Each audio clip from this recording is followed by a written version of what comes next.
ಶಂಕರ್ ಶೆಟ್ಟಿ ಕುಂಬಾರರು ನಮ್ಮ ಜೊತೆ ಇದ್ದಾರೆ. ಅವ್ರನ್ನ ಈ ಕಾರ್ಯಕ್ರಮಕ್ಕೆ ಸ್ವಾಗತ ಮಾಡೋಣ. ರಾಜಕೀಯವಾಗಿ ಶಕ್ತಿ ತುಂಬುವಂಥ ಕಾರ್ಯನೂ ನಡೆದಿಲ್ಲ.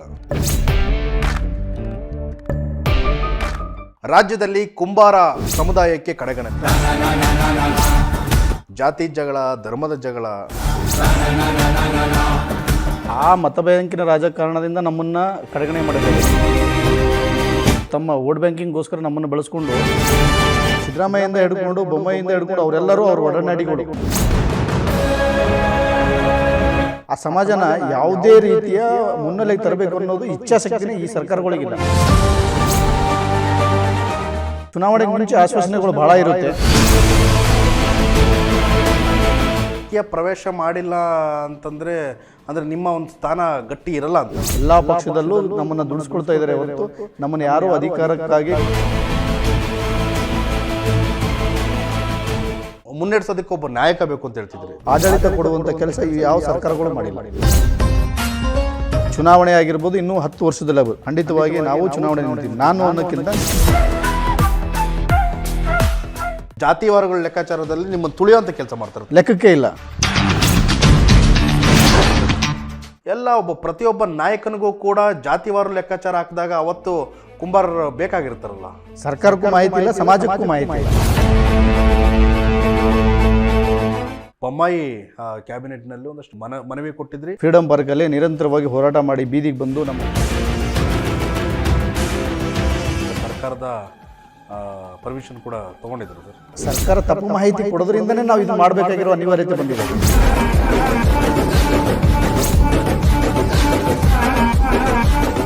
ಇತಿಹಾಸ ಸ್ವಲ್ಪ ಹೇಳಿ ಸರ್. ಸರ್, ನಮ್ಮ ಇತಿಹಾಸ ಬಹಳ ದೊಡ್ಡದಿದೆ. ರಾಜ್ಯದಲ್ಲಿ ಕುಂಬಾರ ಸಮುದಾಯಕ್ಕೆ ಕಡೆಗಣನೆ, ರಾಜ್ಯದಲ್ಲಿ ಕುಂಬಾರ ಸಮುದಾಯದ ಯಾವುದೇ ಮುನ್ನೆಲೆಗೆ ತರುವಂತಹ ಕಾರ್ಯ ಇಲ್ಲಿವರೆಗೂ ನಡೆದಿಲ್ಲ. ಹಾಗೆ ರಾಜಕೀಯವಾಗಿ ಶಕ್ತಿ ತುಂಬುವಂಥ ಕಾರ್ಯನೂ ನಡೆದಿಲ್ಲ. ಇದರ ವಿಷಯವಾಗಿ ವಿಶೇಷ ಸಂಚಿಕೆಯಲ್ಲಿ ಮಾತನಾಡೋದಕ್ಕೆ ನಮ್ಮ ಜೊತೆ ಇದ್ದಾರೆ ಇವತ್ತು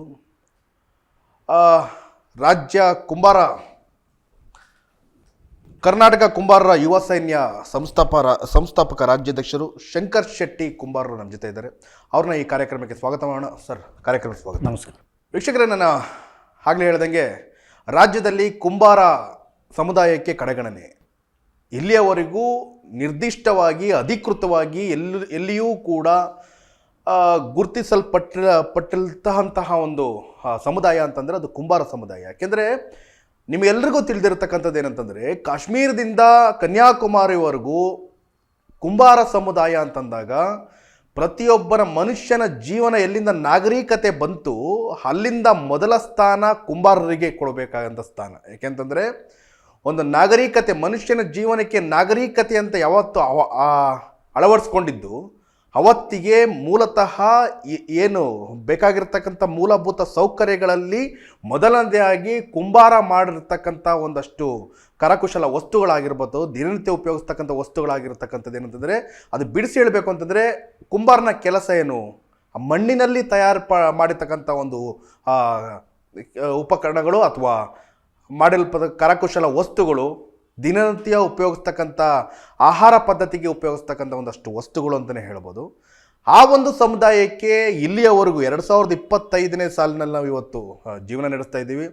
ಇಲ್ಲಿ ಈ ಒಂದು ಘಟ್ಟದಲ್ಲೂ ಕೂಡ ಯಾವುದೇ ಒಂದು ನಿರ್ದಿಷ್ಟವಾಗಿ ಅಧಿಕೃತವಾಗಿ ಈ ಒಂದು ಜಾತಿ ಏನು ದಿನನಿತ್ಯ ನಾವೆಲ್ಲ ನೋಡ್ತಾನೆ ಇದ್ದೀವಿ, ಜಾತಿ ಜಗಳ, ಧರ್ಮದ ಜಗಳ. ಈಗ ತಾನೇ ಕಳೆದ ವಾರದಲ್ಲಿ ಕ್ಯಾಬಿನೆಟ್ನಲ್ಲಿ ನಡೆದಂತಹ ಒಂದಷ್ಟು ಪರಿಷ್ಠ ಜಾತಿ ಮತ್ತು ಪರಿಷ್ಠ ಪಂಗಡಗಳಿಗೆ ಒಳಗೊಂಡಂತೆ ಒಂದಷ್ಟು ಏನು ಮೀಸಲಾತಿ ಅನ್ನೋದನ್ನ ಫೈಟ್ ಮಾಡ್ಕೊಂಬರ್ತಿದ್ರು, ಅದಕ್ಕೂ ಕೂಡ ಅಸ್ತು ಅಂತ ಹೇಳಿ CM ಸಿದ್ದರಾಮಯ್ಯನವರು ಕೊಟ್ಟರು.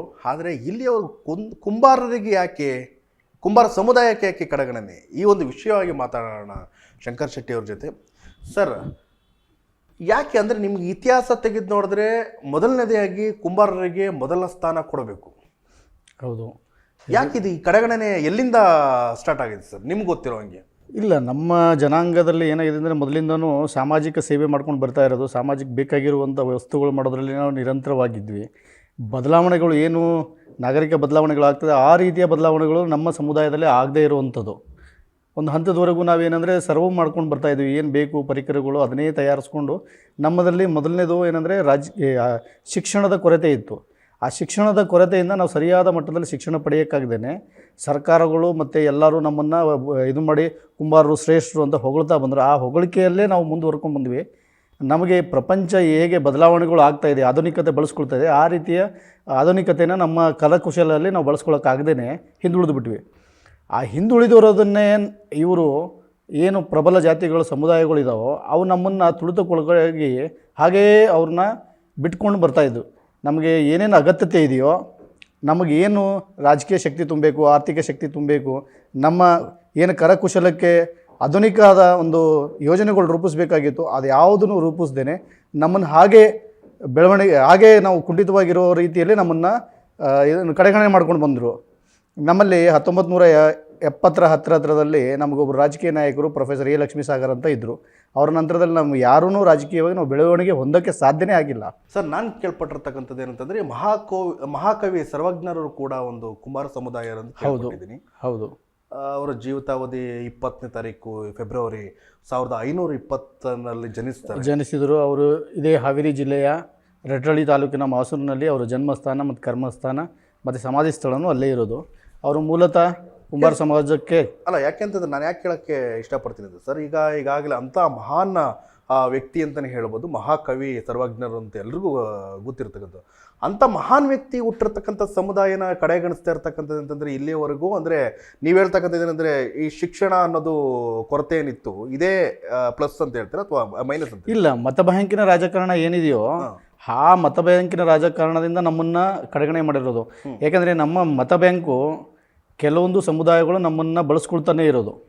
ಅವರು ತಮ್ಮ ವೋಟ್ ಬ್ಯಾಂಕಿಂಗ್ಗೋಸ್ಕರ ನಮ್ಮನ್ನು ಬಳಸ್ಕೊಂಡು, ನಾವು ಒಂದು ಕಡೆ ಬಸವಣ್ಣನವರ ಒಂದು ಆರಾಧನೆ ಮಾಡಿಕೊಂಡು ಇನ್ನೊಂದು ಕಡೆ ಸರ್ವಜ್ಞರ ಆರಾಧನೆ ಮಾಡಿಕೊಂಡು ನಾವು ಸ್ವಾವಲಂಬಿಯಾಗಿ ಬದುಕ್ತಾ ಇರೋದ್ರಿಂದ ಆ ನಮ್ಮ ಮತ ರಾಜಕಾರಣ ಅಂದರೆ ಮತ ಬ್ಯಾಂಕ್ ಏನಿದೆಯೋ ಅದು ಗೊತ್ತಾಗ್ತಾ ಇಲ್ಲ. ಹಾಗಾಗಿ ನಾವು ಕಡೆಗಣನೆಗೆ ಆಗ್ತಾ ಇದ್ವಿ. ಅಂದರೆ ಇವಾಗ ಕುಂಬಾರ ಸಮುದಾಯ ಅನ್ನೋದು ಒಂದು ಲಿಂಗಾಯತ ಸಮುದಾಯದ ಪಂಗಡಗಳಾಗಿ ವಿಂಗಡಣೆ ಮಾಡ್ಕೊಂಡಿರೋದು ಈಗ ಪ್ರೆಸೆಂಟ್ ಇಲ್ಲ. ಅದು ಏನು ಬಸವಣ್ಣವರ ಕಾಲದಿನಲ್ಲಿ ಎಲ್ಲರೂ ಲಿಂಗಧಾರಣೆ ಆಯಿತು. ಆ ಟೈಮಲ್ಲಿ ಕಾಯಕ ಸಮಾಜಗಳು ಎಲ್ಲನೂ ಆ ಒಂದು ಪರಂಪರೆಯಲ್ಲಿ ತೊಡ್ಕೊಂಡ್ರು. ಆಚಾರ ವಿಚಾರಗಳು ಬಸವ ತತ್ವಗಳನ್ನ ಪಾಲಿಸ್ತಾ ಇರೋದು. ಆದರೆ ಮೂಲತಃವಾಗಿ ಅವರು ಇನ್ನೂ ಕುಂಬಾರಿಕೆನೇ ಮಾಡ್ಕೊಂಡು ಬರ್ತಾ ಇರೋದು. ಅವ್ರು ಕುಂಬಾರಿಕೆಯಾಗೆ ಮುಂದುವರಿತಾರೆ. ಅದು ಒಂದು ಕೆಲವೊಂದು ಜಿಲ್ಲೆಗಳಲ್ಲಿ ಮಾತ್ರ ಆ ರೀತಿಯ ವ್ಯವಸ್ಥೆ ಇರೋದು. ಎಲ್ಲಿ ಪ್ರಭಾವಕ್ಕೊಳಗಾಗಿದ್ದಾರೋ, ಬಸವಣ್ಣವರ ಪ್ರಭಾವಕ್ಕೊಳಗಾಗಿದ್ದಾರೋ ಆ ಭಾಗದಲ್ಲಿ. ಉಳಿದಿರೋ ಭಾಗದಲ್ಲಿ ಎಲ್ಲರೂ ನಾರ್ಮಲಾಗಿ ಈಗಲೂ ಕುಂಬಾರರೇ. ನಾವೆಲ್ಲ ಮೂಲ ನಮ್ಮ ಕುಲಕಸುಬು ಇರೋದು ಕುಂಬಾರಿಕೆನೇ. ಹಾಗಾಗಿ ನಾವು ಕುಂಬಾರರು ಅಂತಲೇ ನಾವು ಪರಿಗಣನೆಯಲ್ಲಿದ್ದೀವಿ. ಯಾವುದೇ ಡಿಫ್ರೆನ್ಸಸ್ ನಮ್ಮಲ್ಲಿಲ್ಲ. ಅಂದರೆ ಈಗ ಲಿಂಗಾಯತ ಸಮುದಾಯಕ್ಕೆ ಒಳಪಟ್ಟಿರ್ತಕ್ಕಂಥ ಏನೊಂದು ಲಿಂಗಧಾರಣೆ ಅಂತ ಇದೆ, ಅದು ಕುಂಬಾರರಲ್ಲೂ ಇದೆ ಸರ್. ಅದು ಕುಂಬಾರ ಸಮುದಾಯದಲ್ಲಿ ಸ್ವಲ್ಪ ಜನಕ್ಕೆ ಅದು ಕೆಲವೊಂದು ಜಿಲ್ಲೆಗಳಲ್ಲಿ ಆ ರೀತಿಯ ವ್ಯವಸ್ಥೆ ಇದೆ. ಈಗ ನಾವು ಬದಲಾವಣೆ ಹಾಕ್ತಾ ಇದ್ದೀವಿ.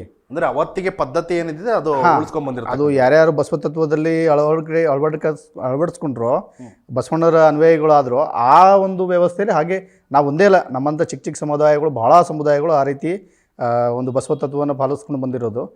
ಹಾಗಾಗಿ ನಮ್ಮಲ್ಲಿ ಆ ರೀತಿಯ ಯಾವುದೋ ಡಿಫ್ರೆನ್ಸಸ್ ಏನೂ ಇಲ್ಲ. ಈ ಕುಂಬಾರ ಸಮುದಾಯದಲ್ಲಿ ಪ್ರೊಫೆಸರ್ ಎ ಲಕ್ಷ್ಮೀಸಾಗರ್ ಅವರು ಕೂಡ ಇದೇ ಸಮುದಾಯದಲ್ಲಿ ಹುಟ್ಟಿರ್ತಕ್ಕಂಥ. ಹೌದು. 1972ರಿಂದ 1985ರವರೆಗೂ ಒಂದಷ್ಟು ಅವರು ರಾಜಕೀಯವಾಗಿ ಗುರುತಿಸ್ಕೊಂಡಿದ್ದವರು. ಅವತ್ತಿನ ಕಾಲಘಟ್ಟದಲ್ಲಿ ಏನಂದರೆ ಜನತಾ ಪಾರ್ಟಿಯಲ್ಲಿ ಗುರುತಿಸ್ಕೊಂಡಿರ್ತಕ್ಕಂಥವ್ರು. ಅವರು ನಿರ್ದಿಷ್ಟವಾಗಿ ಏನು ಕಾನೂನು ಸಚಿವರಾಗಿ ಅವರು ರಾಮಕೃಷ್ಣ ಹೆಗಡೆ ಅನ್ನೋ ಕ್ಯಾಬಿನೆಟ್ನಲ್ಲಿ ಕಾನೂನು ಸಚಿವರಾಗಿದ್ದರು. ಹೌದು ಸರ್, ಇಂಥ ಎಲ್ಲ ದೊಡ್ಡ ದೊಡ್ಡ ವ್ಯಕ್ತಿಗಳಿದ್ರೂ ಕೂಡ ಯಾಕೆ ಅಂದರೆ ಇಷ್ಟರ ಮಟ್ಟಿಗೆ ಕಡೆಗಣನೆ ಮಾಡಿರ್ತಕ್ಕಂಥದ್ದು ಅಂತಂದರೆ ನೀವು, ಏಕೆಂದರೆ ಒಬ್ಬರು ಇವತ್ತಿಗೆ ಹೋರಾಟ ಮಾಡ್ಕೊಂಡು ಬರ್ತಿದ್ರಿ. ನಾವು ಇದಕ್ಕೆ ಕೇಳ್ಪಟ್ಟಿದ್ದೀವಿ. ನೀವು ಶಂಕರ್ ಶೆಟ್ಟಿ ಅಂತಂದರೆ ಒಂದು ವೆಲ್ ಎಜುಕೇಟೆಡ್ ಮತ್ತು ಒಂದಷ್ಟು ಹೋರಾಟಗಳು ಮಾಡ್ಕೊಂಡು ಬಂದಿರ್ತೀರಿ. ಇತ್ತೀಚೆಗೆ ಸಮುದಾಯನ ನಿಲ್ಲಿಸಬೇಕು, ಎಲ್ಲರಂತೆ ನಾವು ಕೂಡ ಸಮಾನತೆ ಕಾಳಬೇಕು ಅನ್ನೋದು ನಿಮ್ಮದು ಕೈಗೊಂಡಿದ್ದೀರಿ ಈ ಒಂದು ಇದನ್ನು. ಸೊ ಸ್ಟಿಲ್ ನೀವೇನು ಇತಿಹಾಸ ತೆಗೆದು ನೋಡಿದಾಗ ಎಲ್ಲಿಂದ ಎಲ್ಲಿವರೆಗೂ ಇದನ್ನು ವಿಸ್ತರಣೆ ಮಾಡ್ತಿದ್ದಾರೆ? ಯಾಕಂದರೆ ವೀಕ್ಷಕರಿಗೆ ಒಂದಷ್ಟು ಕುತೂಹಲ ಇರುತ್ತೆ, ಕೆಲವ್ರಿಗೆ ಈ ವಿಚಾರಣೆ ಗೊತ್ತಿರಲ್ಲ. ಇನ್ನೊಂದು ಹೇಳಬೇಕು ಅಂತಂದರೆ ಕುಂಬಾರ ಸಮುದಾಯದಲ್ಲೇ ಕೆಲವ್ರು ಗೊತ್ತಿರಲ್ಲ. ಇದನ್ನು ಜಸ್ಟ್ ಒಬ್ರು ನೀವು ಹೇಳೋದಾದರೆ, ಯಾಕಂದರೆ ತಿಳ್ಕೊಂಡಿದ್ದೀರ ಅಂತ ಕೇಳ್ತೀನಿ, ಏನು ಇತಿಹಾಸ ಸ್ವಲ್ಪ ಹೇಳಿ ಸರ್. ಸರ್, ನಮ್ಮ ಇತಿಹಾಸ ಬಹಳ ದೊಡ್ಡದಿದೆ. ಸ್ವಾತಂತ್ರ್ಯ ಹೋರಾಟದಿಂದನೂ ನಮ್ಮ ಇತಿಹಾಸ ಇರೋದು. ನಮ್ಮ ಸ್ವಾತಂತ್ರ್ಯ ಹೋರಾಟದಲ್ಲಿ ರತ್ನಪ್ಪ ಕುಂಬಾರ್ ಅಂತ ಮಹಾರಾಷ್ಟ್ರದಲ್ಲಿ ಇವರು ಸ್ವಾತಂತ್ರ್ಯ ಹೋರಾಟಗಾರರು. ಹೇಗೆ ಸುಭಾಷ್ ಚಂದ್ರ ಬೋಸ್ ಅವರು ತಪ್ಪಿಸ್ಕೊಂಡು ಏನು ಬ್ರಿಟಿಷರಿಗೆ ಒಂದು ರೀತಿಯಲ್ಲಿ ಅವರು ಕೈಗೆ ಸಿಗದೇ ಇರುವಂಥ ವ್ಯಕ್ತಿಯಾಗಿದ್ದರು, ಅದೇ ರೀತಿಯಲ್ಲಿ ರತ್ನಪ್ಪ ಕುಂಬಾರ್ ಅವರು ತದನಂತರದ ದಿನಗಳಲ್ಲಿ ಅವರು ಸಾಮಾಜಿಕ ಏನು ಇದರಲ್ಲಿ ಬಂದು ಅವ್ರು ಮಿನಿಸ್ಟರ್ ಆದರು. ಅದಾದ ನಂತರ ಅವ್ರು ದೊಡ್ಡ ಮಟ್ಟದಲ್ಲಿ ಸ್ಕೂಲ್ ಕಾಲೇಜ್ ಇನ್ಸ್ಟಿಟ್ಯೂಟ್ನೆಲ್ಲ ಮಾಡಿ ಇವತ್ತೇನು ಸಹಕಾರ ರಂಗ ಅಂತ ನಿಂತಿದೆ ದೇಶದಲ್ಲಿ, ಆ ಸಹಕಾರ ರಂಗದ ಪಿತಾಮಹ ಅವರು ಸುಮಾರು ಕಾಲೇಜ್ ಇನ್ಸ್ಟಿಟ್ಯೂಟ್ಗಳೆಲ್ಲ ಮಾಡಿ ಸಮಾಜಕ್ಕೆ ಅದು ಅವರಿಗೆ ಯಾರಿಗೂ ಸಿಗದೇ ಇರುವಂಥ ದೇಶಭಕ್ತ ರತ್ನಪ್ಪ ಕುಂಬಾರ್ ಅನ್ನೋ ಒಂದು ಬಿರುದನ್ನು ಇಡೀ ದೇಶದಲ್ಲಿ ಯಾರಿಗೂ ಆ ಥರ ದೇಶಭಕ್ತ ಅಂತ ಕೊಟ್ಟಿಲ್ಲ, ಅವ್ರಿಗೆ ಪಡ್ಕೊಂಡಿರೋದು. ಅದೇ ರೀತಿ ಕರ್ನಾಟಕದಲ್ಲಿ ಅಂಬಳೇಕರ್ ಬಾಳಪ್ಪ ಅವರು ಇದ್ದಾರೆ, ಅವರು ಸ್ವತಂತ್ರ ಹೋರಾಟಗಾರರು ನಮ್ಮ ಕರಾವಳಿ ಭಾಗದಲ್ಲಿದ್ದರು. ತದನಂತರದಲ್ಲಿ ನಮ್ಮ ಪ್ರೊಫೆಸರ್ ಲಕ್ಷ್ಮೀಸಾಗರ್ ಅವರು ಇವತ್ತು ಚಿಕ್ಕಪೇಟೆಯ ಗಾಂಧಿ ಅಂತಲೇ ಹೇಳೋದು. ಗಾಂಧಿ ತತ್ವನ ಅಷ್ಟು ಪರ್ಫೆಕ್ಟಾಗಿ ಅವರು ಪಾಲಿಸ್ಕೊಂಡು ಬಂದರು. ಅವರು ಚಿಕ್ಕ ಒಂದು 10x10 ರೂಮಲ್ಲಿದ್ದು ಅವರಂಥ ಕ್ಯಾಬಿನೆಟ್ ಮಿನಿಸ್ಟರ್ ಆಗಿದ್ದರೂ ಕೂಡ ಯಾವುದೇ ರೀತಿಯ ಅವರು ಆಡಂಬರಕ್ಕೊಳಗಾಗದೇ ಅವರು 10x10 ಸ್ವಂತ ಅಡುಗೆ ಮಾಡಿಕೊಂಡು ಸ್ವಂತ ಜೀವನ ಮಾಡಿಕೊಂಡು ಅವ್ರ ಸಮಾಜಕ್ಕೆ ಆದರ್ಶವಾಗಿ ಬದುಕಿದರು. ಆ ದಿನಗಳಲ್ಲಿ ರಾಜಕೀಯದಲ್ಲಿ ಈ ಜಾತಿ ವ್ಯವಸ್ಥೆ ಇಲ್ಲದೇ ಇರೋದ್ರಿಂದ ನಾವೆಲ್ಲ ನಮ್ಮಲ್ಲಿ ಒಬ್ಬರು ಆದರ್ಶ ವ್ಯಕ್ತಿಯಾಗಿ ಅವ್ರನ್ನ ನೋಡಿದ್ವಿ ಹೊರತು ನಾವು ರಾಜಕೀಯ ನಾಯಕರಾಗಿ ಅವ್ರನ್ನ ನೋಡಲಿಲ್ಲ. ಮತ್ತು ಅವ್ರನ್ನ ನಾವು ಮುಂದುವರ್ಸ್ಕೊಂಡು ಇವತ್ತು ಎಷ್ಟು ಜನ ಇದ್ದಾರೋ ಈ ಸಿದ್ದರಾಮಯ್ಯಿಂದ ಹಿಡ್ಕೊಂಡು ಬೊಮ್ಮಾಯಿಯಿಂದ ಹಿಡ್ಕೊಂಡು ಅವರೆಲ್ಲರೂ ಅವ್ರ ಒಡನಾಡಿಗಳು, ಅವರು ಶಿಷ್ಯರಾಗಿ ಇವತ್ತಿದ್ದಾರೆ. ಇವತ್ತು ಅವ್ರ ಹತ್ರ ಹೇಳಿದ್ರೆ ಕುಂಬಾರ ಗೊತ್ತು, ಪ್ರೊಫೆಸರ್ ಲಕ್ಷ್ಮೀಸಾಗರ್ ಅನ್ನೋದು ಗೊತ್ತು, ಆ ಸಮಾಜದವರು ಅಂತ ಗೊತ್ತು. ಆದರೆ ಅಷ್ಟೆಲ್ಲ ಗೊತ್ತಿದ್ದು ಅಲ್ಲಿಂದನೇ ಬಂದಿರುವಂಥ ಏನು ನಾಯಕರಿದ್ದಾರೆ ಅವರು ಕುಂಬಾರ ಸಮಾಜಕ್ಕೆ ಕಡೆಗಣನೆ ಮಾಡ್ತಾ ಇರೋದು ಇದು ಭಾಳ ದುರಂತ. ಯಾಕಂದರೆ ಅವರ ರಾಮಕೃಷ್ಣ ಹೆಗಡೆಯವರ ಕ್ಯಾಬಿನೆಟಿಂದ ಸುಮಾರು ಜನಕ್ಕೆ ಬಂದಿರುವಂಥವ್ರು, ಬೊಮ್ಮಾಯಿ ಆಗಿರ್ಬೋದು ಅವರೆಲ್ಲ. ಆದರೆ ಆ ಸಮಾಜದಿಂದ ಬಂದಿರುವಂಥ ಒಂದು ಏನು ಸಮಾಜ ಇದೆಯೇ, ಆ ವ್ಯಕ್ತಿಗಳಿಂದ ಬಂದಿರುವಂಥ ಸಮಾಜ, ಆ ಸಮಾಜನ ಯಾವುದೇ ರೀತಿಯ ಮುನ್ನೆಲೆಗೆ ತರಬೇಕು ಅನ್ನೋದು ಇಚ್ಛಾಶಕ್ತಿನೇ ಈ ಸರ್ಕಾರಗಳಿಗಿಲ್ಲ. Not only one party, all party, ಎಲ್ಲ ಪಕ್ಷದವ್ರದ್ದು. ಚುನಾವಣೆಗೆ ಮುಂಚೆ ಆಶ್ವಾಸನೆಗಳು ಭಾಳ ಇರುತ್ತೆ, ಚುನಾವಣೆಗಳ ನಂತರ ಅದರ ಮೇಲೆ ಯಾರೂ ಅದನ್ನು ಪರಿಗಣನೆಗೆ ತಗೊಳ್ಳಲ್ಲ. ಅಂದರೆ ಮುಂದಿನ ದಿವಸಗಳಲ್ಲಿ ಇವಾಗ ನಿಮ್ಮ ಉದ್ದೇಶ ಏನು ಸರ್? ಇವಾಗ ಸರ್ ನಮ್ಮ ಉದ್ದೇಶ ಇಲ್ಲಿವರೆಗೂ ನಾವು ಹೋರಾಟಗಳು ಮಾಡಿ ಸತತವಾಗಿ ನಿಗಮ ಆಗಬೇಕು. ಇದಕ್ಕೂ ಮುಂಚೆ 2010ರಲ್ಲಿ ಯಡಿಯೂರಪ್ಪ ಅವರ ಸರ್ಕಾರದಲ್ಲಿ ಒಂದು ಕ್ಲಸ್ಟರ್ ಮಾಡಿದ್ರು, ಕುಂಭ ಕಲಾಭಿವೃದ್ಧಿ ಅಂತ ಮಾಡಿದ್ರು. ಅದಕ್ಕೆ ಯಾವುದೇ ರೀತಿಯ ಪವರ್ ಇಲ್ಲದೇ ಪವರ್ಲೆಸ್ ಒಂದು ಮಂಡಳಿ ಮಾಡಿಬಿಟ್ಟು ಅಲ್ಲಿ ಒಂದು 4 ಜನ ಮೆಂಬರ್ನ ಮಾಡಿಬಿಟ್ಟು ಬಿಟ್ಟಿದ್ರು. ಅದು ಒಂದು 2 ವರ್ಷ ರನ್ ಮಾಡಿದ್ರು, ಯೋಜನೆಗಳು ರೂಪಿಸಬೇಕು. ತದನಂತರ ಅದು ನಿಂತೋಯ್ತು. ಅದಾದ ನಂತರ ನಾವು ಪ್ರತ್ಯೇಕ ನಿಗಮ ಮಂಡಳಿ ಸಣ್ಣ ಸಮಾಜಗಳು ಬೆಳಿಬೇಕು ಅಂದರೆ ಅವರಿಗೆ ಒಂದು ಯಾವುದಾದ್ರೂ ಬೋರ್ಡ್ ಅಧಿಕಾರ ಬೇಕು. ಒಬ್ಬ ಮಿನಿಸ್ಟರ್ ಮನೆಗೆ ಹೋಗಿ ನಿಂತ್ಕೋಬೇಕಂದ್ರೆ ನಮ್ಮದೇ ಆದಂಥ ಒಬ್ಬ ಅಧಿಕಾರಿ ಅಥವಾ ಒಬ್ಬ ರಾಜಕೀಯ ಮುಖಂಡನಿದ್ದರೆ ಅವನ ಮೂಲಕ ನಾವು ಹೋಗಿ ನಮ್ಮ ಸಮಸ್ಯೆಗಳನ್ನ ಬಗೆಹರಿಸ್ಕೊಳ್ಬೇಕಾಗಿತ್ತು. ಅದು ಯಾವುದು ಮಾಡೋಕ್ಕಾಗದೇ ಇರುವಂಥ ಸ್ಥಿತಿಯಲ್ಲಿ ನಾವಿದ್ದಾಗ ನಿಗಮ ಬೇಕು ಅಂತ ಹೋರಾಟ ಮಾಡಿದ್ವು ನಾವು. ಅಲ್ಲ ಸರ್, ಈಗ ರಾಜಕೀಯ ಪ್ರವೇಶ ಮಾಡಿಲ್ಲ ಅಂತಂದರೆ ಅಂದರೆ ನಿಮ್ಮ ಒಂದು ಸ್ಥಾನ ಗಟ್ಟಿ ಇರಲ್ಲ ಅಂತ ನಾನು ಹೇಳ್ತಿರೋದು. ಹೌದು, ಅಧಿಕಾರದಲ್ಲಿ ನಾವು ಓಟ್ ಹಾಕಿ ಗೆಲ್ಲಿಸ್ತಾ ಇದ್ದೀವಿ. ನಮ್ಮ ವೋಟ್ ಬ್ಯಾಂಕ್ ಇದೆ 20 ಲಕ್ಷ ಅಂತ ನಾವು ಹೇಳ್ತಾ ಇದ್ದೀವಿ. ನಮ್ಮ ಓಟ್ ಯಾರಿಗೆ ಹಾಕ್ತಾ ಇದ್ದೀವಿ ನಾವು? 20 ಲಕ್ಷ ಎಲ್ಲೋ ಅಧಿಕೃತವಾಗಿ ಎಲ್ಲೋ ಆ ಅಧಿಕೃತವಾಗಿ ಇಲ್ಲ ಅನ್ನೋದೇ ಒಂದು ಕೊರಗಾಗಿರೋದು. ಯಾಕಂದರೆ ಎಲ್ಲರಿಗೂ ಗೊತ್ತು ಕುಂಬಾರರು ಇಷ್ಟು ಸಂಖ್ಯೆಯಲ್ಲಿದೆ ಅನ್ನೋದು ಗೊತ್ತಿದೆ. ಅಧಿಕಾರನೇ ಇಲ್ಲ ಅಂದರೆ ನಾವು ಯಾವುದೇ ಪಕ್ಷದಲ್ಲಿ ಈಗ ದುಡಿತಾ ಇರೋದು ಅತಿ ಹಿಂದುಳಿದ ವರ್ಗಗಳಲ್ಲಿ ಮೊದಲನೇ ಸ್ಥಾನದಲ್ಲಿ ಬರೋದು ಕುಂಬಾರರು. ಈಗ ಹಿಂದುಳಿದ ವರ್ಗ ಅಂತ ಹಿಂದುಳಿದ ನಾಯಕರಿದ್ದಾರೆ, ಹಿಂದುಳಿದ ಮುಖ್ಯಮಂತ್ರಿಗಳಿದ್ದಾರೆ. 2-3 ಸಮಾಜಗಳು ಬಿಟ್ಟರೆ ನಂತರದ ಸಮಾಜಗಳಿಗೆ ಯಾವುದನ್ನು ಒಂದು ಗ್ರಾಮ ಪಂಚಾಯತಿ ಎಲೆಕ್ಷನ್ ಕಂಟೆಸ್ಟ್ ಮಾಡಿ ಹೊರಗಡೆ ಬರೋಷ್ಟು ಶಕ್ತಿ ಯಾರಿಗೂ ಇಲ್ಲ. ಯಾಕಂದರೆ ಅಲ್ಲಿ ಪೈಪೋಟಿಗಳಿರುತ್ತೆ, ಪೈಪೋಟಿಯಲ್ಲಿ ನಾವೆಲ್ಲ ಸೋಲ್ತಾ ಇರೋದು ಪಾರ್ಟಿಸಿಪೇಟಕ್ಕೆ ಮಾಡೋಕ್ಕಾಗಲ್ಲ ನಮ್ಮ ಕಡೆಯಿಂದ.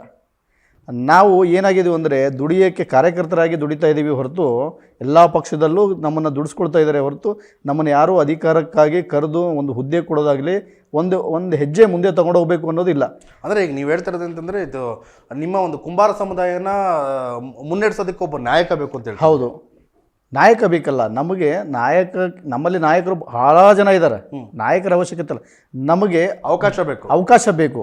ಯಾಕಂದರೆ ಈ ದೇಶದಲ್ಲಿ ಅತಿ ಹಿಂದುಳಿದ ವರ್ಗಕ್ಕೆ ಒಂದು ಎಲ್ಲ ಸಮಾಜಕ್ಕೂ ಸಮಾನತೆ ಕೊಡಬೇಕು ಅಂತ ಮೋದಿಯವರು ಹೇಳ್ತಾರೆ, ಸಿದ್ದರಾಮಯ್ಯ ಅವರು ಎಲ್ಲರೂ ಹೇಳ್ತಾ ಇದ್ದಾರೆ. ಸಮಾನತೆ ಬೇಕು. ಸಮಾನತೆ ನೀವು ಕೆಲವೊಂದೇ ಸಮಾಜಗಳಿಗೆ ಸಮಾನತೆ ಕೊಟ್ಟರೆ ಅಲ್ಲ, ಅದಕ್ಕಿಂತ ಕೆಳವರ್ಗದಲ್ಲಿರುವಂಥವ್ರು ನೀಡ್ಸಿರೋರಿಗೆ ಸಮಾನತೆ ಕೊಡಬೇಕಾಗಿರೋದು. ಯಾಕಂದರೆ ಅವರು ಕಂಟೆಸ್ಟ್ ಮಾಡಿ ಪಾರ್ಟಿಸಿಪೇಟ್ ಮಾಡಿ ನಿಮ್ಮ ಜೊತೆಯಲ್ಲಿ ಪೈಪೋಟಿ ಮಾಡಿ ವಿಧಾನಸೌಧಕ್ಕೆ ಬರೋಕ್ಕಾಗಲ್ಲ. ಅಂಥವ್ರಿಗೆ ನೀವು MLC ಆಗಿರ್ಬೋದು, ಯಾವುದಾದ್ರೂ ನಾಮನಿರ್ದೇಶನ ಸದಸ್ಯರಾಗಿ ಮಾಡೋದಾಗಲಿ, ಯಾವುದಾದ್ರೂ ಒಂದು ಪಕ್ಷದಲ್ಲಿ ಒಳ್ಳೆಯ ಹುದ್ದೆಯಲ್ಲಿ ಕೊಟ್ಟರೆ ಅವರು ತಮ್ಮ ಸಮುದಾಯದ ಸಮಸ್ಯೆಗಳನ್ನು ಸರ್ಕಾರದ ಮುಂದೆ ಇಡುವಂಥ ವ್ಯವಸ್ಥೆ ಮಾಡೋಕ್ಕೆ ಅನುಕೂಲ ಆಗುತ್ತೆ. ನಮ್ಮ ಸಮಸ್ಯೆನೇ ನಾವು ಯಾರಿಗೂ ಹೇಳೋಕ್ಕಾಗದೇ ಇದ್ದಾಗ ನಮ್ಮ ಬೆಳವಣಿಗೆ ಹೇಗಾಗೋದು? ಹೇಗೆ ನೀವು ಸಮಾಜನ ನಿರ್ಮಾಣ ಮಾಡ್ಬೋದು? ಈಗಾಗಲೇ ಕೇಂದ್ರದಲ್ಲಿ ಹಿಂದುಳಿದ ವರ್ಗ ಏನು ನಿಮ್ಮ ಸಮುದಾಯಕ್ಕೆ 2A ಅಂತ ಪರಿಗಣನೆ ತೆಗೆದುಕೊಳ್ಳಲಾಗಿದೆ. ರಾಜ್ಯದಲ್ಲಿ 2A ಮತ್ತು 3B ಅಂತ ಪರಿಗಣನೆ. ಅದು ಏನಂದರೆ ನಮ್ಮ ಜೊತೆಗೆ ಬೇರೆ ಬೇರೆ ಸಮುದಾಯಗಳಲ್ಲೂ ಯಾವ ಲಿಂಗಾಯತ ಅಂತ ಏನು ಅವ್ರನ್ನ ಕೆಲವೊಂದು ಜಿಲ್ಲೆಗಳಲ್ಲಿ ಇದು ಮಾಡ್ಕೊಂಡಿದ್ದಾರೋ ಅವ್ರನ್ನ 3Bಯಲ್ಲಿ ಸೇರಿರೋದು, 2Aಲ್ಲೂ ಇರೋದು, ಎರಡೂ ಇರೋದು. ಇದಕ್ಕಾಗಿ ನಾವು ಸುಮಾರು ಪ್ರಯತ್ನ ಮಾಡಿಬಿಟ್ಟು ಏಕರೂಪದ ಜಾತಿ ಪ್ರಮಾಣ ಪತ್ರಗೋಸ್ಕರ ಹೋರಾಟಗಳೆಲ್ಲ ಮಾಡಿದ್ವಿ. ಈಗೆಲ್ಲ ತಿಳುವಳಿಕೆ ಬಂದಿದೆ. ತಪ್ಪೇನೋ ಮುಂಚೆ ಆಗಿದೆ ನಮ್ಮಲ್ಲಿ, ಅದನ್ನು ನಾವು ಈಗ ಸರಿ ಮಾಡ್ತಾಯಿದ್ವಿ. ಸರಿ ಮಾಡಿಸ್ಕೊಂಡು ಎಲ್ಲರನ್ನೂ ಜನರಿಗೆ ತಿಳಿಯುವಂಥ ಕೆಲಸ ನಾವು ಮಾಡಿ ಅದನ್ನು ಏಕರೂಪದ ಜಾತಿ ಪ್ರಮಾಣ ಪತ್ರಕ್ಕೆ ನಾವು ಇದನ್ನು ಮುಂದುವರ್ಸ್ಕೊಂಡು ಹೋಗ್ತಾಯಿದ್ವಿ. ಎಲ್ಲರ ಜೊತೆಯಲ್ಲಿ ಸಂಪರ್ಕ ಮಾಡಿ ಜಾಗೃತಿ ಮೂಡಿಸ್ತಾ ಇದ್ದೀವಿ. ಅಂದರೆ ಈಗ ಇಡೀ ದೇಶವ್ಯಾಪಿ ಕುಂಬಾರ ಸಮುದಾಯ ಇದೆ ಅಲ್ವ ಸರ್? ಕಾಶ್ಮೀರಿಂದ ಕನ್ಯಾಕುಮಾರಿವರೆಗೂ ಈ ದೇಶದಲ್ಲಿ 8 ಕೋಟಿಯಷ್ಟು ಜನಸಂಖ್ಯೆ ಕುಂಬಾರ ಸಮಾಜದಲ್ಲಿದೆ. ಅದರಲ್ಲಿ ಬೇರೆ ಬೇರೆ ಹೆಸರುಗಳಿಂದ ಕರೀತಾರೆ. ಉತ್ತರ ಭಾರತ ಮತ್ತು ದಕ್ಷಿಣ ಭಾರತದಲ್ಲಿ ಬೇರೆ ವಿವಿಧ ನಾಮಗಳೇ. ಕುಲಾಲರು ಅಂತ ಇದೆ, ಪ್ರಜಾಪತಿಗಳು ಅಂತ ಇದೆ, ಕುಮಾರರು ಅಂತಿದ್ದಾರೆ, ಕುಶನರು ಅಂತ ಇದ್ದಾರೆ, ಶಾಲಿವನರು ಅಂತ ಇದ್ದಾರೆ, ಕುಮಾರಿ ಅಂತ ಹೇಳಿದರು, ಕುಲಾಲ. ಈ ಕರ್ನಾಟಕದಲ್ಲಿ ಬಂದರೆ 17 ಉಪನಾಮಗಳಿಂದ ಕರೆಯಲ್ಪಡ್ತಾರೆ. ಬಟ್ ಎಲ್ಲರೂ ಕೆಟಗರಿ ಒಂದೇ, ಎಲ್ಲರದು ವೃತ್ತಿ ಕುಂಬಾರಿಕೆಯೇ. ಎಲ್ಲರೂ ಕುಲಾಲ ಅಂತ ಮಂಗಳೂರು ಭಾಗದಲ್ಲಿ ಕರೆಯೋದು, ಶೆಟ್ರು ಅಂತ ಮೈಸೂರು ಭಾಗದಲ್ಲಿ ಕರೆಯೋದು, ಇದು ಸಜ್ಜನ್ ಕುಂಬಾರ, ಚಕ್ರಸಾಲಿ, ಗುಂಡಾ ಭಕ್ತ, ಈ ರೀತಿ ಎಲ್ಲ ವಿವಿಧ ನಾಮಗಳಿಂದ ಕರೆಯೋದು. ಬಟ್ ಎಲ್ಲರದು ಇರೋ ಮೂಲ ಒಂದೇ. ಈಗ ಪ್ರಜಾಪತಿಯಿಂದ ಹೊರಗಡೆಯಿಂದ ಬಂದು ಇಲ್ಲಿ ನೆಲೆಸಿರೋರು ಇದ್ದಾರೆ, ಕುಲಾಲರು ತಮಿಳುನಾಡಿಂದ ಬಂದು ನೆಲೆಸಿರೋರು ಅಂಥವ್ರು ಇದ್ದಾರೆ. ಅವರೆಲ್ಲನೂ ಕುಂಬಾರಿಕೆ ವೃತ್ತಿಯಿಂದನೇ ಬಂದಿರೋದು. ಮೂಲ ವೃತ್ತಿ ನಮ್ಮದು ಹೆಣ್ಣು ತೊಗೊಳ್ಳೋದು ಕೊಡೋದು ಎಲ್ಲ ಸಂಬಂಧಗಳು ಎಲ್ಲ ನಡೀತಾ ಇರೋದು. ನಮ್ಮಲ್ಲಿ ಆ ರೀತಿಯ ಯಾವುದೂ ಇದು ಇಲ್ಲ. ನಮ್ಗೆ ಒಂದೇ ಕೆಟಗರಿ. ಇಷ್ಟೆಲ್ಲ ಇದ್ದರೂ ಕೂಡ, ಇಷ್ಟೆಲ್ಲ ವೈವಿಧ್ಯತೆ ಇದ್ದರೂ ಕೂಡ ಸರ್ಕಾರ ಒಂದು ನಿಗಮ ಮಾಡೋಕ್ಕೆ ಸತತ 10 ವರ್ಷದಿಂದ ನಾವು ಹೋರಾಟ ಮಾಡಿದ್ರೂ ಇನ್ನೂ ಜಾರಿಗೆ ತಂದು ಅದಕ್ಕೆ ಒಂದು ವ್ಯವಸ್ಥಿತವಾದ ಕಾನೂನಾತ್ಮಕವಾದ ಒಂದು ಆಡಳಿತ ಕೊಡುವಂಥ ಕೆಲಸ ಯಾವ ಸರ್ಕಾರಗಳು ಮಾಡಿಲ್ಲ. ಈಗ ರಾಜ್ಯದಲ್ಲಿ ಒಂದಷ್ಟು ಏನು ಉತ್ತರ ಕರ್ನಾಟಕದಲ್ಲೂ ಒಂದಷ್ಟು ಭಾಗಗಳಲ್ಲಿ ಒಂದು 5 ಲಕ್ಷ ಜನಸಂಖ್ಯೆ ಇದೆ ಅಂತ. ಹೌದು. ಅಂದರೆ ಅಧಿಕೃತವಾಗಿ ಎಲ್ಲೂ ಇದಾಗಿಲ್ಲ. ಇಲ್ಲ, ಅದು ಯಾಕಂದರೆ ಎಲ್ಲಿವರೆಗೂ ಜಾತಿ ಗಣತಿನೇ ಆಗಿಲ್ಲ. ಸರ್ಕಾರದ್ದು ಈಗ ಹೇಳ್ತಾ ಜನಗಣತಿ ಬೇರೆ, ಜಾತಿ ಗಣತಿ ಬೇರೆ. ಜನಗಣತಿನೇ ಮಾಡ್ಕೊಂಡ್ಬರ್ತಾ ಇರೋದು ಈಗ ಹಲವಾರು ವರ್ಷಗಳಿಂದ. ಜನಗಣತಿ ಜಾತಿ ಗಣತಿ, ಇಂಡಿವಿಜುವಲ್ ಜಾತಿ ಗಣತಿ ಎಲ್ಲೂ ಆಗಿಲ್ಲ. ಮೊನ್ನೆ ರೀಸೆಂಟ್ ಲಾಸ್ಟ್ ಏನು ಸ್ವತಂತ್ರದ ನಂತರ 1951ರಿಂದ 2011ರವರೆಗೂ ಏನು ಜಾತಿ ಗಣತಿ ಮಾಡಿದ್ರು. ಇಲ್ಲ, ಜಾತಿ ಗಣತಿ ಜನಗಣತಿ ಆಗಿದ್ದು, ಜನಗಣತಿ ಮಾಡಿದ್ರು. ಸೊ ಆವಾಗಲೂ ಕೂಡ ನಿಮಗೆ ಜನಗಣತಿ ಆಯ್ತೆ ಹೊರತು ಜಾತಿ ಗಣತಿ ಎಲ್ಲೂ ಆಗಿಲ್ಲ. ಅದಕ್ಕೆ ಇಲ್ಲಿವರೆಗೂ ದಾಖಲೆನೇ ಇಲ್ಲ. ಜಾತಿ ಗಣತಿ ಅನ್ನೋದಕ್ಕೆ ಇಲ್ಲವಿಲ್ಲ. ಜನಗಣತಿ ಆಗಿದೆ. ದೇಶದಲ್ಲಿ ಎಷ್ಟು ಜನಸಂಖ್ಯೆ ಇದೆ, ಕರ್ನಾಟಕದಲ್ಲಿ ಎಷ್ಟು ಜನಸಂಖ್ಯೆ ಇದೆ ಅಂತ, ಈ ಸಮಾಜ ಎಷ್ಟಿದೆ, ಆ ಸಮಾಜ ಎಷ್ಟಿದೆ ಅಂತ ಎಲ್ಲೂ ಐಡೆಂಟಿಫೈ ಆಗಿಲ್ಲ. ಅಲ್ಲ, ಈಗ ಈ ಒಂದು ಸಮುದಾಯಕ್ಕೆ ಒಂದು ಮೂಲತಃ ಸ್ಥಾನಗಳು ಬೇಕು ಅಂತ ಈಗೇನು ಶಂಕರ್ ಶೆಟ್ಟಿಯವರು ನೀವು ಹೋರಾಟ ಮಾಡ್ತಿದ್ರಿ, ಎಲ್ಲಿಂದ ಅಂದರೆ ಯಾವಾಗಿಂದ ನಿಮ್ದು ಹೋರಾಟ ಸ್ಟಾರ್ಟ್? ನಾನೀಗ 2010ರಿಂದ ಇದನ್ನ ಮಾಡ್ಕೊಂಡು ಬರ್ತಾ ಇರೋದು. ನಿರಂತರವಾಗಿ ಇರ್ತಕ್ಕಂಥ ಒಂದಷ್ಟು ಹಿರಿಯರು ಯಾರು ಇದ್ದಾರೆ ಹಿರಿಯರು ಅವರು ಪ್ರಯತ್ನ ಮಾಡ್ಕೊಂಡು ಬಂದಿದ್ದಾರೆ. ಆ ಪ್ರಯತ್ನಕ್ಕೆ ಆ ಕಾಲಮಾನಗಳಲ್ಲಿ ಅವ್ರಿಗೇನು ಇದು ಆಗ್ಬೇಕಾಗಿತ್ತು ಅಷ್ಟು ವ್ಯವಸ್ಥೆಗಳು ಮಾಡಿದ್ರು. ಆದರೆ ಈ ಪೈಪೋಟಿ ಇದ್ದಿದ್ದಿಲ್ಲ. ಇವತ್ತಿನ ದಿನಮಾನಗಳಲ್ಲಿ ನಮಗೆ ಪೈಪೋಟಿ ಇದೆ. ಹೌದು, ಪೈಪೋಟಿ. ಯಾಕಂದರೆ ಬೇರೆ ಸಮುದಾಯಗಳ ಜೊತೆಯಲ್ಲಿ ಮತ್ತು ಸರ್ಕಾರಗಳ ಜೊತೆಯಲ್ಲಿ ಮತ್ತು ಶಿಕ್ಷಣದ ಜೊತೆಗೆ ಆರ್ಥಿಕವಾಗಿ ನಾವು ಹೋರಾಟ ಮಾಡಲೇಬೇಕಾಗಿರೋದು. ಯಾಕಂದರೆ ಇವತ್ತಿನ ಕಾಲಘಟ್ಟದಲ್ಲಿ ನಾವು ರಾಜಕೀಯವಾಗಿ ನಾವು ನೋಡೋದಾದ್ರೆ, ಒಬ್ಬ ರಾಜಕೀಯ ಜನಪ್ರತಿನಿಧಿನ ಏನಾದರೂ ಒಂದು ಗೆಲುವು ಯಾವ ರೀತಿ ಇರುತ್ತೆ ಅಂತಂದರೆ ಜಾತಿ ಗಣನೆ ಹೆಂಗಿರ್ತೈತೆ ಅದ್ರ ಮೇಲೆ ಡಿಪೆಂಡ್ ಆಗೋ ಪರಿಸ್ಥಿತಿ ಬಂದ್ಬಿಟ್ಟಿದೆ ಇವತ್ತು. ಹಾಗಾಗಿ ನಾವು ಹೋರಾಟ ಸತತವಾಗಿ ಇದನ್ನು ಜಾರಿ ಇಡ್ತಾ ಇರೋದು. ಅಂದರೆ ನಮಗೆ ಆಗಬೇಕಾಗಿರೋದು ನಾವೆಲ್ಲೋ ಒಂದು ಕಡೆ ನಾವು ಎಸ್ಟಾಬ್ಲಿಷ್ ಆಗಬೇಕು ಅನ್ನೋದಕ್ಕಿಂತಲ್ಲ, ನಾವು ಇಡೀ ಸಮಾಜದಲ್ಲಿರುವಂಥ ಸಮಸ್ಯೆನ ಬಗೆಹರಿಸಿ ಮುನ್ನಡೆಸಬೇಕು ಅನ್ನೋದು ನಮ್ಮ ಉದ್ದೇಶ ಆಗಿರೋದು. ಅಲ್ಲ, ಈಗ ನೀವು ಏನು ಹೋರಾಟ ಮಾಡತ್ತ ಹೊರಟಿದ್ರಿ, ಇವಾಗ ಏನು ನಿಮ್ಮದೇ ಆದ ಒಂದು ಸಂಘಟನೆ ಮಾಡ್ಕೊಂಡಿದ್ದೀರಿ, ಅದರಲ್ಲಿ ಸಂಸ್ಥಾಪಕ ರಾಜ್ಯಾಧ್ಯಕ್ಷರಾಗಿ ಗುರುತಿಸ್ಕೊಂಡಿದ್ದೀರಿ. ಒಂದಷ್ಟು ನಾನು ಕೇಳ್ಪಟ್ಟರಂಗೆ ಒಂದಷ್ಟು ಮಿನಿಸ್ಟರ್ಗಳಾಗಲಿ ಅಥವಾ ನ್ಯಾಷನಲ್ ವೈಸಲ್ಲಿ ಒಂದಷ್ಟು ಲೀಡರ್ಗಳಾಗಲಿ ಮೀಟ್ ಮಾಡೋವಂಥದ್ದು ಪ್ರತಿಯೊಂದು ಕೂಡ ಈ ಒಂದು ಕಳೆದ 2010ರಿಂದನೂ ಕೂಡ ಹೋರಾಟಗಳನ್ನ ಮಾಡ್ಕೊಂಡು ಬರ್ತಿದ್ರಿ, ಗುರುತಿಸ್ಕೊಳ್ತಾ ಇದ್ರಿ. ಅಂದರೆ ನಿಮ್ಮ ಧ್ಯೇಯ ಏನಾದರೂ ರಾಜಕೀಯ ಪ್ರವೇಶ ನೀವು ಮಾಡಬೇಕು ಅಥವಾ ಒಬ್ಬರ ನಾಯಕ ನಾನು ಆಗಬೇಕು ಅನ್ನೋದು ಏನಾದರೂ? ಇಲ್ಲ, ನಿಮ್ಮ ವೈಯಕ್ತಿಕವಾಗಿ ಏನಾದರೂ ಇದೆಯಾ? ಇಲ್ಲ, ವೈಯಕ್ತಿಕವಾಗಿ ನಾನು ಯಾವುದೇ ಪಕ್ಷದ ಪದಾಧಿಕಾರಿ ಅಲ್ಲ. ನಾನು ಯಾವುದೇ ಪಕ್ಷದಲ್ಲಿ ನಾನು ಜವಾಬ್ದಾರಿಯಲ್ಲಿಲ್ಲ. ಆದರೆ ಕಳೆದ ಇದರಲ್ಲಿ ಬಿಜೆಪಿ ಗೌರ್ಮೆಂಟ್ ಇದ್ದಾಗಲೂ ಕೂಡ ಅವ್ರ ಜೊತೆನೂ ಕಾಣಿಸ್ಕೊಂಡ್ರಿ. ಈಗ ಹೌದು, ಕಾಂಗ್ರೆಸ್ ಗೌರ್ಮೆಂಟ್ ಇದ್ದ ಕಾಂಗ್ರೆಸ್ ಗೌರ್ಮೆಂಟಲ್ಲೂ ಕಾಣಿಸ್ಕೊಳ್ತೀನಿ. ಇದಕ್ಕೆ ಕ್ಲಾರಿಫಿಕೇಶನ್ ಏನಂದರೆ, ನಾನು ಸರ್ಕಾರ ಯಾವುದೇ ಇರಲಿ ಏನೇ ಇರಲಿ, ನಾನು ಜನಪ್ರತಿನಿಧಿಗಳು ಸಮಾಜದಲ್ಲಿರೋ ಪ್ರತಿಯೊಬ್ಬ ಜನಪ್ರತಿನಿಧಿಯಲ್ಲೂ ನಾನು ಹೋಗಬೇಕಾಗಿರೋದು.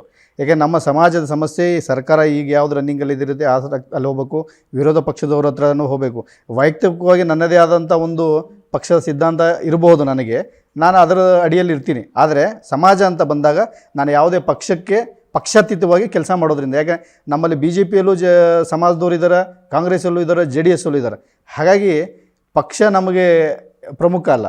ಅಂದರೆ ಈಗ ನೀವು ಒಬ್ಬ ನನ್ನ ಏನು ಕುಂಬಾರ ಸಮುದಾಯದವನು ಅಂತ ಗುರುತಿಸ್ಕೊಂತೀರಿ, ಯಾವುದೇ ರಾಜಕೀಯ ಪಕ್ಷಕ್ಕೆ ಸೀಮಿತವಾಗಿಲ್ಲ.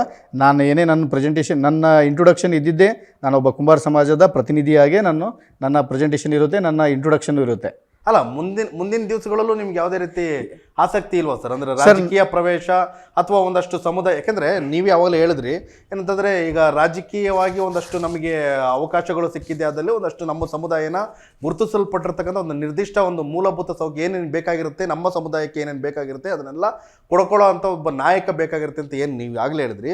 ಅದೇ ರೀತಿಯಲ್ಲಿ ಮುಂದಿನ ದಿವಸಗಳಲ್ಲಿ ನೀವು ಕೂಡ ರಾಜಕೀಯ ಪ್ರವೇಶ ಮಾಡಿ ಒಂದಷ್ಟು ಏನಾದ್ರು ಚೇಂಜಸ್ ಮಾಡಬೇಕು ಅನ್ನೋದ್ರೇನು ಕೂಡ ಇದೆಯಾ ನಿಮಗೆ? ಇಲ್ಲ, ನನಗಿಂತ ಒಳ್ಳೊಳ್ಳೆ ನಾಯಕರು ಸಮಾಜದಲ್ಲಿ ಇದ್ದಾರೆ, ಪಕ್ಷದಲ್ಲೂ ಇದ್ದಾರೆ. ಅವರಿಗೆ ಅವಕಾಶ ಇಲ್ಲ.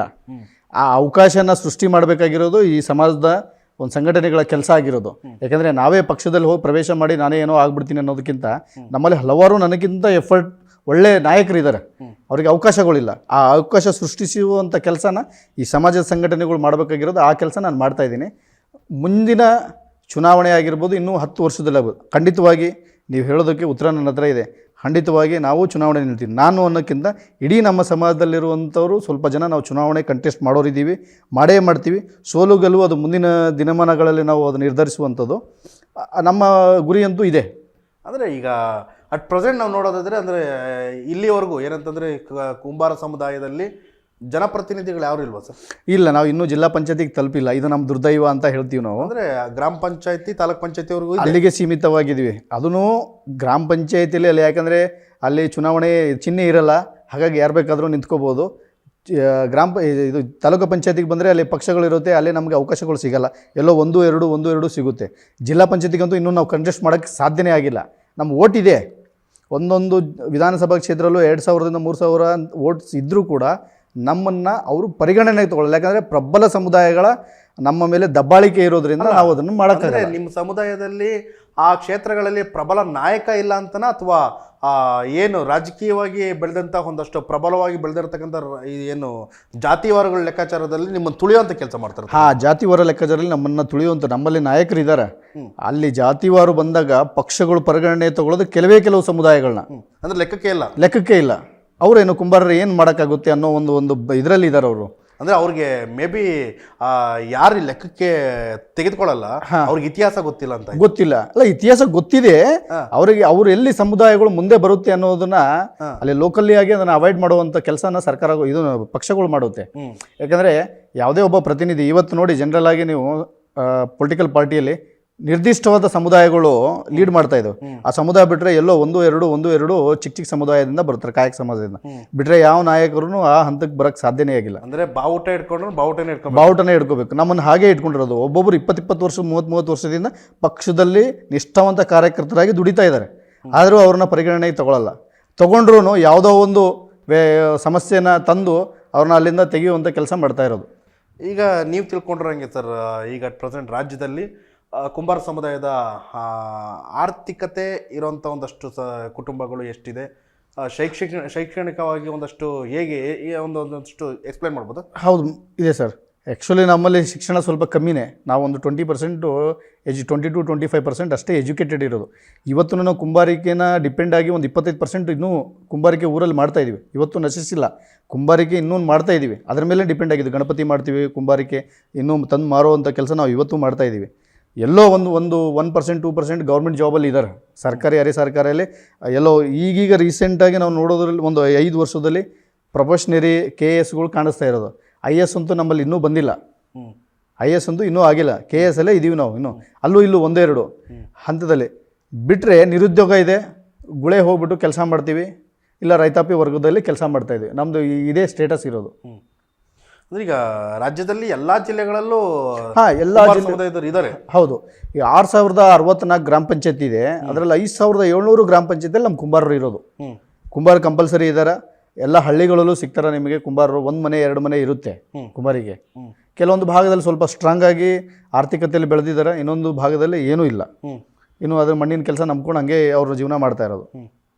ಈಗ ನ್ಯಾಷನಲ್ ವೈಸಲ್ಲಿ ಇವಾಗ ಇಲ್ಲಿವರೆಗೂ ಏನು ಹೋರಾಟಗಳನ್ನ ಮಾಡ್ಕೊಂಬಂದಿದ್ದೀರಿ, ರಾಜಕೀಯವಾಗಿ ಒಂದಷ್ಟು ನಾಯಕರುಗಳನ್ನ ಭೇಟಿ ಮಾಡಿದಿರಿ. ಕಳೆದ BJP ಸರ್ಕಾರ ಇದ್ದಾಗಲೂ ಕೂಡ ಒಂದಷ್ಟು ಭೇಟಿ ಮಾಡಿದ್ರಿ. ಸೊ JDS ಸರ್ಕಾರ ಇದ್ದಾಗಲೂ ಕೂಡ ಒಂದಷ್ಟು ಭೇಟಿ ಮಾಡಿದಿರಿ, ಒಂದಷ್ಟು ಕಾರ್ಯಕ್ರಮಗಳು ಮಾಡಿಕೊಂಡು ಒಂದಷ್ಟು ಗುರುತಿಸ್ಕೊಳ್ಳೋವಂಥದ್ದು ಏನಾದರೂ ಮಾಡ್ತಾ ಇದ್ದೀರಿ. ಬಟ್ ಇಲ್ಲಿಯವರೆಗೂ ಯಾವೊಬ್ಬ ನಾಯಕನೂ ಕೂಡ ಆಶ್ವಾಸನೆ ಕೊಟ್ಟು ಒಂದಷ್ಟು ನಿರ್ದಿಷ್ಟವಾಗಿ ನಾನು ಇದನ್ನು ಮಾಡಬಲ್ಲೆ ಅನ್ನೋದು ಯಾವುದು ಕೊಟ್ಟಿಲ್ವ ಸರ್? ಇಲ್ಲ, ಯಾವುದೂ ಆ ಥರ ಆಗಿಲ್ಲ. ಎಲ್ಲರೂ ಮನವಿಗಳು ತೊಗೊಂಡು ಅದಕ್ಕೆ ರಿಪ್ಲೈ ಮಾತ್ರ ಬರೆದಿದ್ದಾರೆ ಹೊರತು ಅಧಿಕೃತವಾಗಿ ಅದನ್ನು ನಮ್ಮ ಹಿಂದೆ ನಿಂತು ಅದನ್ನು ನಾನು ಮಾಡಿ ಇದು ಮಾಡ್ತೀನಿ ಅನ್ನೋದು ಇಲ್ಲಿವರೆಗೂ ಯಾವುದೇ ರೀತಿ ಆಗಿಲ್ಲ.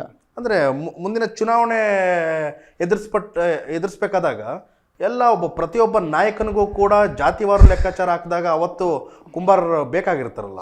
ಇಲ್ಲ, ಕುಂಬಾರರು ಬೇಕು, ಅವ್ರಿಗೆ ಗೊತ್ತು ಕುಂಬಾರರು ಇದ್ದಾರೆ ಅನ್ನೋದು. ಆದರೆ ಅಂಕಿಅಂಶದ ಕೊರತೆ ಏನು ಮತದಾರರು ಅನ್ನೋ ಒಂದು ವೋಟ್ ಬ್ಯಾಂಕಿಂಗ್ ಇದೆಯಲ್ಲ, ಆ ವೋಟ್ ಬ್ಯಾಂಕಿಂಗು ನಮ್ಮ ಸ್ಟ್ರೆಂತ್ ಎಷ್ಟು ಅನ್ನೋದು ಇನ್ನೂವರೆಗೂ ಸರಿಯಾದ ರೀತಿಯಲ್ಲಿ ಮಾಹಿತಿ ಇಲ್ಲ. ಸರ್ಕಾರಕ್ಕೂ ಮಾಹಿತಿ ಇಲ್ಲ, ಸಮಾಜಕ್ಕೂ ಮಾಹಿತಿ ಇಲ್ಲ. ಸೊ ಇದನ್ನು ಒಂದು ಜಾತಿವಾರು ಲೆಕ್ಕಾಚಾರ ಕೊಡಿ ಅಂತ ಎಲ್ಲೂ ಕೇಳಿಲ್ವ ಸರ್ ನೀವು? ಇಲ್ಲ, ಮೊನ್ನೆ ನಾವು ಜಾತಿ ಲೆಕ್ಕಾಚಾರ ಏನು ಮೊನ್ನೆ ಜಾತಿ ಸಮೀಕ್ಷೆ ಆಯಿತು, ಇವ್ರದ್ದು ನಮ್ಮ ಜಯಪ್ರಕಾಶ್ ಹೆಗಡೆ ಅವರು ಏನು ಘೋಷಣೆ ಮಾಡಿದ್ರು, ಅದರಲ್ಲಿ 5,500 ಲಕ್ಷ ಅಂತ ತೋರಿಸಿದ್ರು. ಬಟ್ ಸರ್ಕಾರದ ಅಧಿಕೃತ ದಾಖಲೆಯಲ್ಲಿ ಕುಂಬಾರ ಸಮಾಜದ್ದು ಎಲ್ಲೂ ಮಾಹಿತಿ ಇಲ್ಲ. ಪೇಪರ್ ಮತ್ತು ಮೀಡಿಯಾದಲ್ಲಿ ಎಲ್ಲೋ ಬಂತು ಕುಂಬಾರರು 5.5 ಲಕ್ಷ ಇದ್ದಾರೆ ಅಂತ. ಆದರೆ ಸರ್ಕಾರದ ಇದರಲ್ಲಿ ಇತರರು ಅಂತ ತೋರಿಸ್ತದು. ಯಾವುದೇ ಚುನಾವಣೆ ಬಂದ್ರೂ ಚುನಾವಣೆಯಲ್ಲಿ ವಿಶ್ವಕರ್ಮ ಎಲ್ಲ ಸಮುದಾಯಗಳು ತೋರಿಸಿದ್ರು ಕುಂಬಾರರು ಅನ್ನೋದನ್ನು ಇತರ ಅತಿ ಹಿಂದುಳಿದ ಸಮುದಾಯಗಳು ಅಂತ ತೋರಿಸುತ್ತೆ. ಬಟ್ ವೋಟ್ ಬ್ಯಾಂಕಿಂಗ್ ಇದ್ದರೂ ಕೂಡ ನಮ್ಮನ್ನು ಅವರು ಕನ್ಸಿಡರ್ನೇ ಮಾಡೋದಿಲ್ಲ. ಆದರೆ ನಿಮ್ಮ ಹೋರಾಟ ಏನಂತಂದರೆ ಈಗ ಸಪರೇಟ್ ನಮ್ಮದೇ ಆದ ಒಂದು ಸ್ಥಾನ ಕೊಡಿ ಅಂತ ಕೇಳ್ತಾರೆ. ಹೌದು, ನಾವು ವೋಟರ್ಸ್ ಇದ್ದೀವಿ, ನಾವು 20 ಲಕ್ಷದವರೆಗೂ ವೋಟರ್ಸ್ ಇದ್ದೀವಿ. ನಮ್ಮನ್ನು ಇದನ್ನು ಮಾಡಿ, ನೀವು ಯಾಕೆ ನಮ್ಮನ್ನು ಕಡೆಗಣನೆ ಮಾಡ್ತಾ ಇದ್ದೀರಾ? ನಾವು ವೋಟ್ ಹಾಕ್ತಾ ಇದ್ದೀವಿ, ಪ್ರತಿ ವರ್ಷ ನಮ್ಮಲ್ಲಿ ಪ್ರತಿ ಚುನಾವಣೆಯಲ್ಲೂ ನಾವು ಭಾಗವಹಿಸ್ತೀವಿ.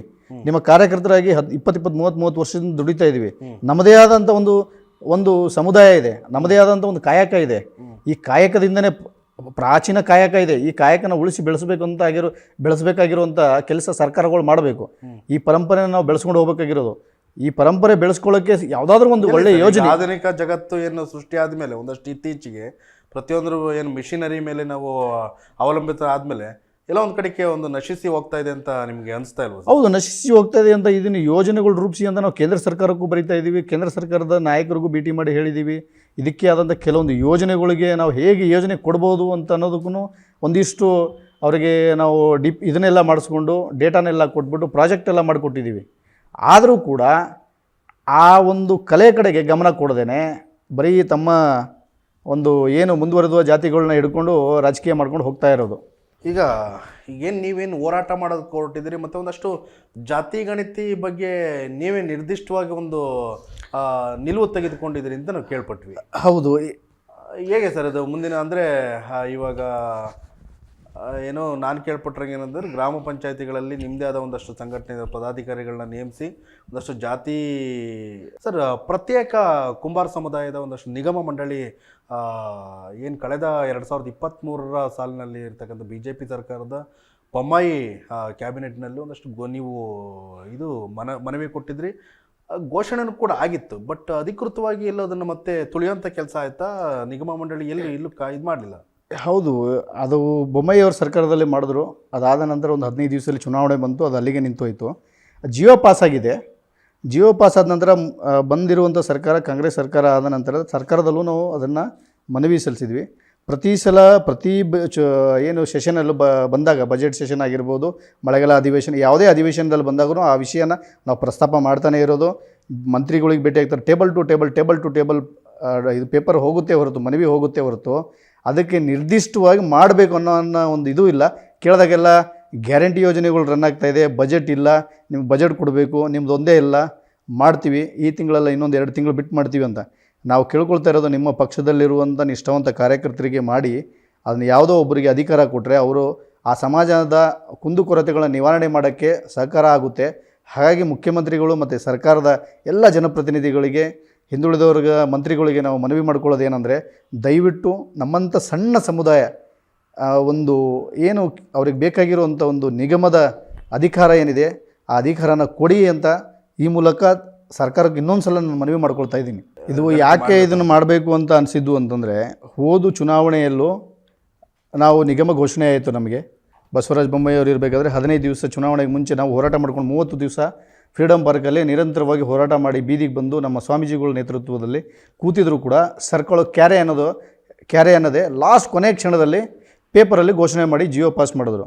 ಜಿಯೋ ಆದ ನಂತರ ನಮಗೆಲ್ಲ ಆಶಾಭಾವನೆ, ಯಾಕೆಂದರೆ ನಮಗೆ ಅಷ್ಟು ತಿಳುವಳಿಕೆ ಇಲ್ದಿರೋವಂಥವ್ರು ಏನೋ ನಿಗಮ ಆಗಿಬಿಟ್ಟಿದೆ ಅಂತ ಹೇಳ್ಬಿಟ್ಟು ನಾವೆಲ್ಲ ಖುಷಿಯಲ್ಲಿ ಇದನ್ನು ಮಾಡಿದ್ವಿ, ಸೆಲೆಬ್ರೇಟ್ ಮಾಡಿಕೊಂಡು ಇದು ಮಾಡಿದ್ವಿ. ತದನಂತರದಲ್ಲಿ ಗೊತ್ತಾಯಿತು ಅದಕ್ಕಾದ ಕಾನೂನಿನ ಒಂದು ಕೆಲವು ಅಂಶಗಳಿರುತ್ತೆ, ಅದಕ್ಕೆ ಒಂದು ಬಯಲಾಗಬೇಕು, ಅದೆಲ್ಲ ಪ್ರೋಸೆಸ್ ಆಗಬೇಕು ಅಂತ. ಅಲ್ಲಿಗೆ ಚುನಾವಣೆ ಬಂತು, ಅದು ನಿಂತೋಯ್ತು.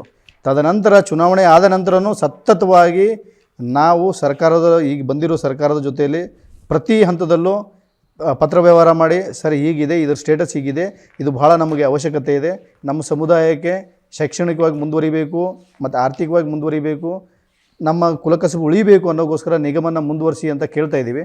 2 ವರ್ಷ ಆಯಿತು ಈ ಸರ್ಕಾರ ಬಂದು. 2 ವರ್ಷದಲ್ಲಿ ಒಂದು 200ರಿಂದ 300 ಮನವಿಗಳು ಕೊಟ್ಟಿದ್ದೀವಿ ಮುಖ್ಯಮಂತ್ರಿಗೆ, ಎಲ್ಲ ಮಂತ್ರಿಗಳಿಗೆ ಭೇಟಿ ಮಾಡಿದ್ದೀವಿ. ಆದರೂ ಅದನ್ನು ಇನ್ನೂ ಜಾರಿಗೆ ತರದೇನೆ ಹಾಗೆಯೇ ಅದನ್ನು ಯಾವಾಗ ಕೇಳಿದಾಗೂ ಇನ್ನೊಂದು 3 ತಿಂಗಳಲ್ಲಿ ಮಾಡ್ತೀವಿ, 4 ತಿಂಗಳಲ್ಲಿ ಮಾಡ್ತೀವಿ ಅಂತ ಹೇಳ್ತಾನೆ ಇರೋದು. ಇದು ಒಂದು ಕಡೆ ಆದರೆ, ಮೊನ್ನೆ ಜಾತಿ ಅಂಕಿ ಅಂಶದಲ್ಲಿ ತೋರಿಸಿದ್ರು ಕುಂಬಾರರ ಅಸ್ತಿತ್ವನೇ ಇಲ್ಲ.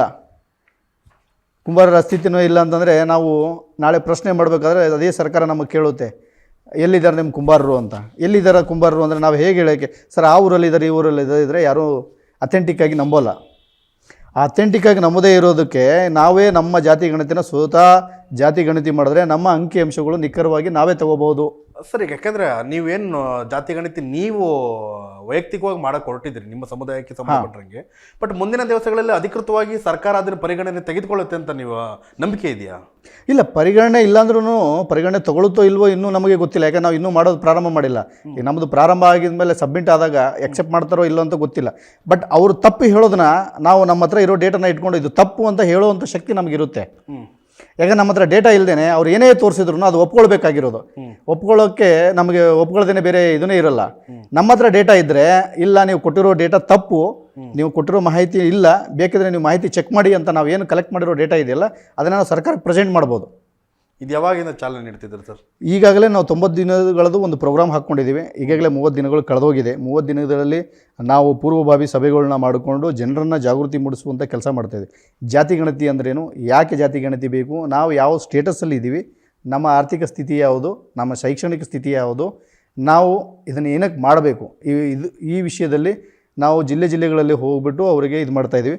ಈಗ ಸೆಪ್ಟೆಂಬರ್ 1ನೇ ತಾರೀಕಿನ ನಂತರ ಇದನ್ನು ನಾವು ಗ್ರಾಮ ಪಂಚಾಯತಿ ಲೆವೆಲಿಂದ ಈ ಡೇಟಾನ ಕಲೆಕ್ಟ್ ಮಾಡೋಕ್ಕೆ ಸಾಫ್ಟ್ವೇರನ್ನ ರೆಡಿ ಮಾಡ್ಕೊಂಡಿದ್ದೀವಿ.